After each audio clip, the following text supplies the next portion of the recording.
I think I'd say, I don't know, Justin. I just don't know. I think they are going to drop out of the automatics. At this point in time, they could even drop out of the playoffs. So teams below them that are picking up points, they've got to be worried. I think everyone knew it was coming because the new owners wanted to mark a new era, didn't they? They wanted to get rid of everything from the Allen era, and that includes getting rid of Grant McCann. I rate their promotion chances very high. Steve Cooper, for me, is one of the best managers in the league, and a playoff run, third time lucky for him potentially. I do fancy them quite highly.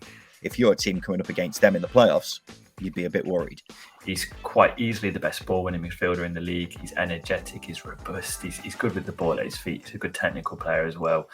He's got the all-round package to thrive in the Premier League. I'm going to go for the Reading side from 2005-06 because I feel like if we didn't say that, we'd get absolutely mauled by Reading fans. I don't know what you've had on your cornflakes this morning, but I do not want to touch it at all.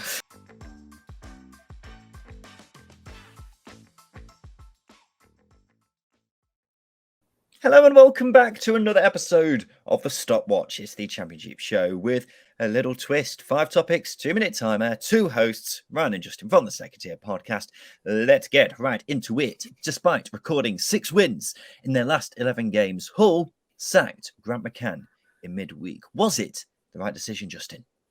I don't know. That's the easiest answer. I think there are fors and against for both. I think sacking him at this point in the season in Hull, although there's a 10-point gap, is still a little bit precarious. There's only a few days left of the transfer window.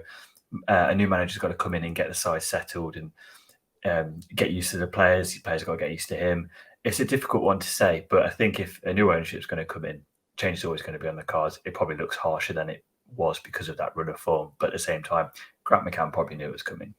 Yeah, I think everyone knew it was coming because the new owners wanted to mark a new era, didn't they? They wanted to get rid of everything from the Allen era, and that includes getting rid of Grant McCann. Grant McCann wasn't the most popular of managers, despite the recent upturn in form. Many fans haven't forgiven him for the relegation season when they were absolutely atrocious in the second half of the season.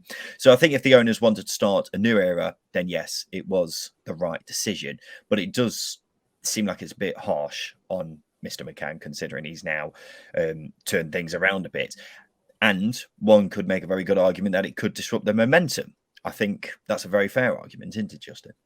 Well, that's sort of where I'm coming from. I think McCann did enough to deserve at least a run to the end of the season just to keep things settled.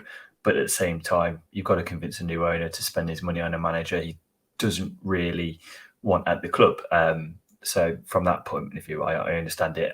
Both have been very classy, been very transparent as well, which is something that hasn't been the case under the Allens for a long time.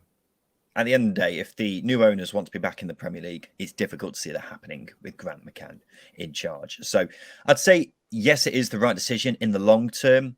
Is the bloke who's going to be replacing him reportedly shots at Avalardzi, the former Rangers striker, is reportedly going to be the man to replace him. Doesn't have much experience of the Championship, it's got to be said. So whether it's the right decision long term, I have to wait and see. Justin, what's next topic?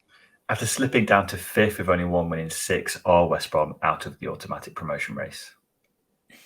I've been toying with myself over this for quite some time now.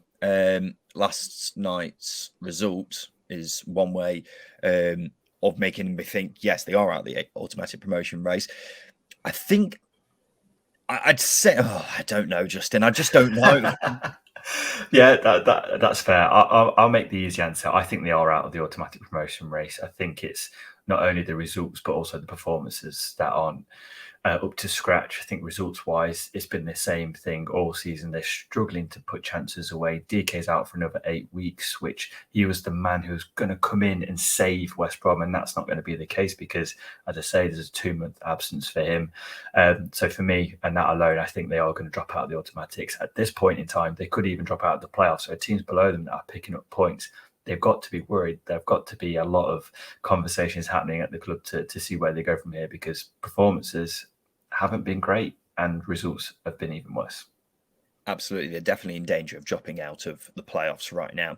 I think if they stuck with Valérien Ismaël for the rest of the season, I think then, yes, they are out of the automatic promotion race, because I think it's time for a change. If they bring in a new manager who revitalises the team, gets the strikers full of confidence again, then I don't think they are out of the automatic promotion race, because they've got a good enough side in every department, apart from that forward line, to be an automatic promotion side.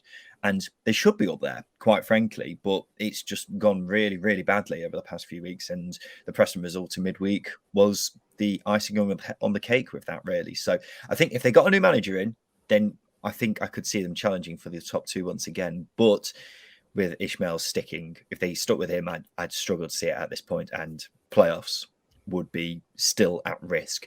It's got to be said. The side who are only now 2 points behind the Baggies, Justin, and Nottingham Forest. How do you rate their promotion chances? I rate them quite high. They've had a very impressive January transfer window. They were doing well before the window, but the new signings have made them even better. Keenan Davis has knitted that front three together perfectly. There's so much balance there with the likes of Graben just sort of ghosting around, doing Lewis Graben things, and Brennan Johnson being very, very good out wide, and that's an understatement to say the very least.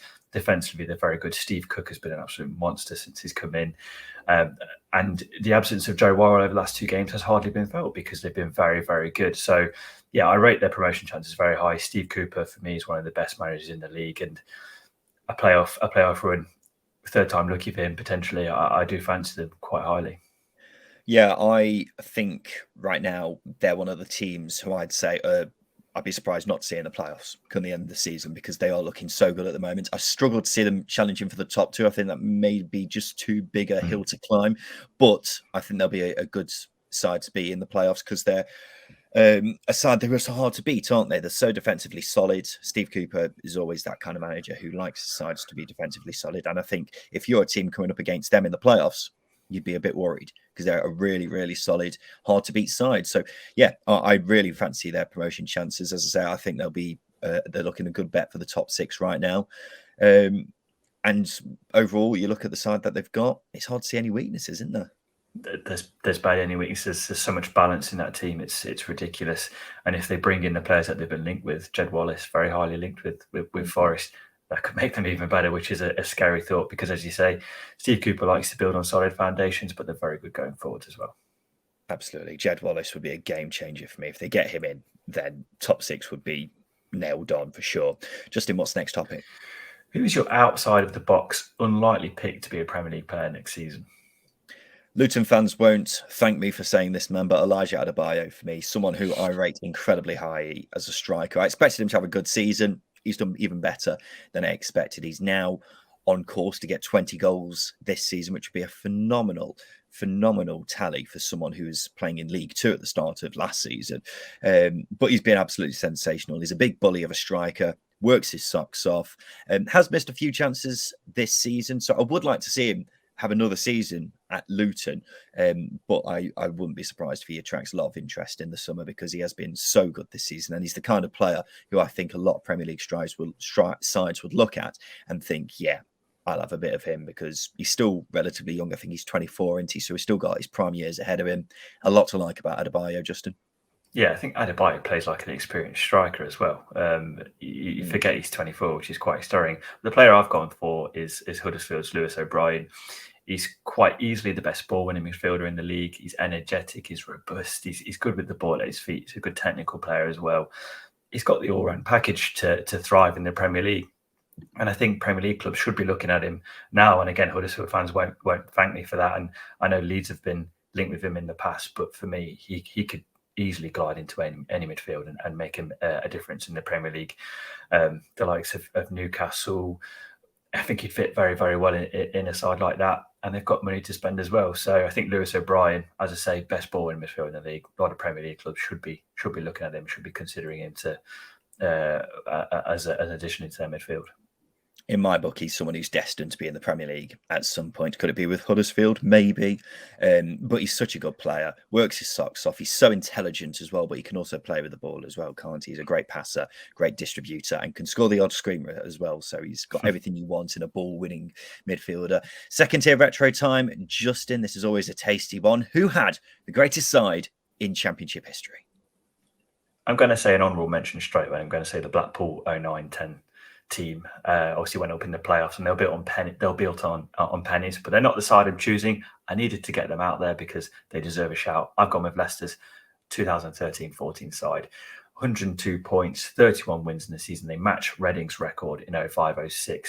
and they did it with such ease and such swagger. They were brilliant. David Nugent and Jamie Vardy were absolute beasts up front. And you look at the team they had at that point. They won the Premier League 2 years later, which again just highlights the quality that was filtered through that team. I'm going to have to tap in here. I'm going to go for the Reading side from 2005-06. Because I feel like if we didn't say that, we'd get absolutely mauled by Reading fans.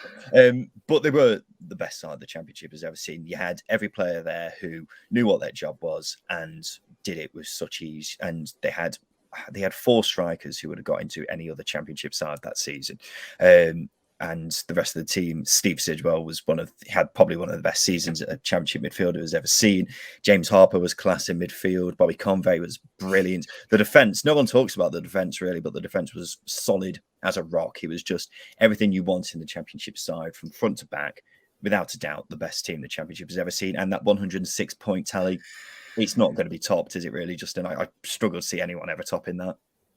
Yeah, it could be topped. There are a lot of teams. Fulham could run it close, but I think this Leicester team would beat that Reading side quite comfortably. I'm going to stick my hat in the ring there and say that, and possibly get some stick for it. But I reckon that Leicester team beats the Reading 05-06 team. I don't know what you've had on your cornflakes this morning. I do not want to touch it at all. And there we go. Episode 19 of the Stopwatch at our final years of the teens, Justin. How sad. We're slowly becoming an adult. Episode 19 of the Stopwatch. Let us know your thoughts in the comments below. Drop us a like if you've enjoyed, and please subscribe for more content like this. Actually, in the comments, please let us know who you think will be a Premier League player next season and outside of the box play, because I'd be really interested to see what you guys have to say on that one. Anyway, we've been the Second Tier Podcast. You can find us on Twitter at Second Tier Pod. I'm Ryan Dilk Swan. That's Justin Peach 27. And thank you for watching.